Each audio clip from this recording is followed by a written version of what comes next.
अदालत की कार्रवाई शुरू की जाए।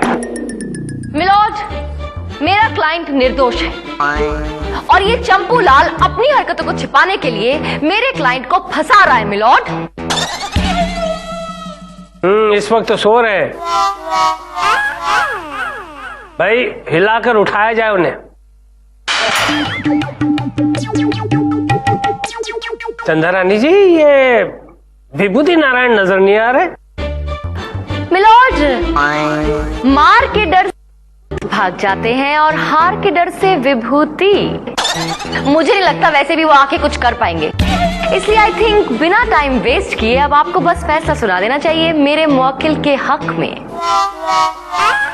ठीक है, तमाम सबूतों और गवाहों को मद्देनजर रखते हुए ये अदालत इस नतीजे पर पहुंची है। Objection milord. आ गए। अदालत अभी किसी नतीजे पर नहीं पहुंची है मिलॉर्ड। ये अदालत है, कोई टी पार्टी नहीं है कि जब जी चाहा तब आ गए और जब जी चाहा तब चले गए। मिलॉर्ड, सबूतों को इकट्ठा करने में देर हो जाती है। सबूत? कौन सा सबूत? अरे तुम क्यों डर रहे हो भाई? सच्चाई को डरने की जरूरत नहीं होती है, डोंट वरी। चंदा रानी जी, तोतालाल को डरना ही चाहिए क्योंकि सबूत तोतालाल को और तोतालाल सबूत को बहुत अच्छी तरह जानते हैं।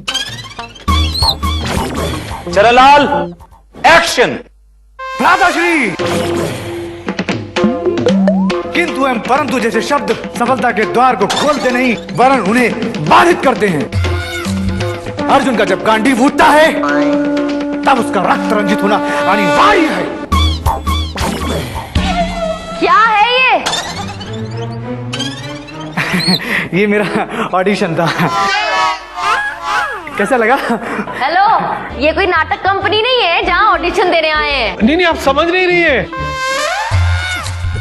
इसने जो कमीज पहन रखी है वो मेरी है।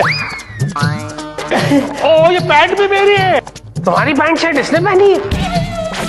चरनलाल, तुम्हारा डायलॉग है ना वो, जरा 2 बूंद जहर की सुनाओ जज साहब को।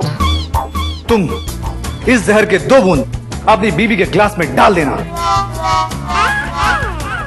अरे इस जहर से बड़े बड़े हाथी भी हमेशा के लिए कुंभकर्ण बन करके सो गए हैं। फिर तुम्हारी बीवी किस खेत की मूली है? अरे उसका काम तमाम और सारा पैसा हमारे नाम। ये तो कहीं सुना हुआ है। ये वही लेटर है मिलॉर्ड जो मेरे क्लाइंट चंपूलाल की जेब से मिला था। और ये वही एक्टर है चरणलाल जिसको लोगों के कपड़े ये किराए पे देता है तोतालाल। क्या? तोतालाल? यहां तक कि मिलॉर्ड, इसने आपका कोट भी किसी नाटक में दिया है किराए पे। नाटक कौन सा था वो वाला? और जज मर गया। ओ तेरी बेटा, अब तो गया। माफ कर दीजिए जज साहिब, गलती हो गया हमसे। वो अमीर बनने के चक्कर में ना हम इन लोगों को कपड़ा किराया पर देते थे। वो हीरोइनी लोग का, वो लड़की लोग का लिपस्टिक लग जाता था, वो डायलॉग का चिट्ठी पत्री वो सब मिल जाता था। गलती हो गया, माफ कर दीजिए जज साहिब। नहीं बेटा, मैं तुझे साफ कर दूंगा, साफ। तुमने चंदा रानी जी के साथ विश्वासघात किया है। तुमने चंदा रानी जी के साथ धोखा किया है। तुमने चंदा रानी जी के साथ। चंदा रानी के आगे भी अगर आपको कुछ आता है तो प्लीज मिलॉर्ड फैसला सुनाइए ना। तमाम सबूतों और गवाहों को मद्देनजर रखते हुए यह अदालत इस नतीजे पर लाल धोबी ने चंपूलाल घर जमाई के कपड़ों को किराए पर चढ़ाया।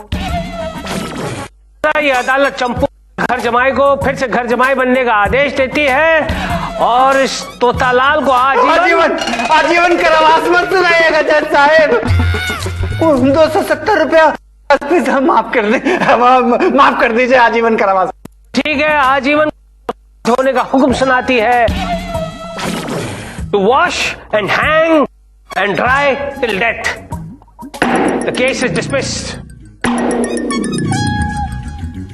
देखा चंदा रानी, कैसा हमने धोबी बनके धोबी को धो डाला।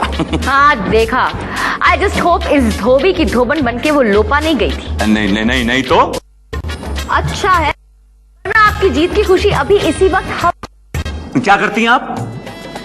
का कर तो का घुमा के पछाड़ देती।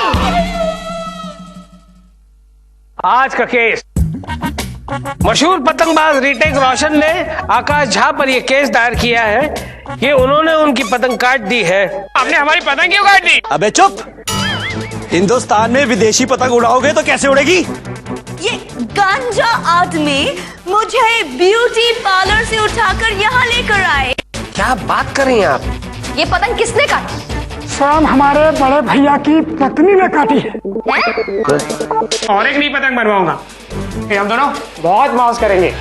You idiot! सूजी प्लीज मुझे इडियट मत बोलो। तुम तो इडियट कहलाने के भी लायक नहीं हो। इडियट्स चलते तो हैं।